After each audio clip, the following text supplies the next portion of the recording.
this lesson, we're going to talk about Lscpu command. By the way, this command is our last command of hardware commands section.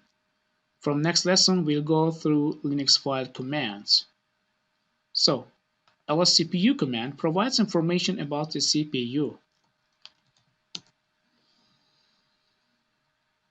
It shows processor architecture,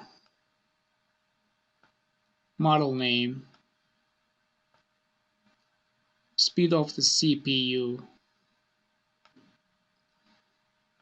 virtualization type, the number of cores, the number of CPUs, CPU caches, and so on. To get more information, we can type man lscpu and pressing space button to go read all over down the page.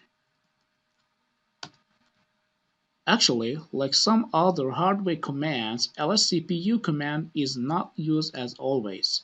You need to use some of these hardware commands when you require exact information about the hardware components. So, we are over with our hardware commands, and it was last lecture of hardware commands. See you in file commands lectures. Bye!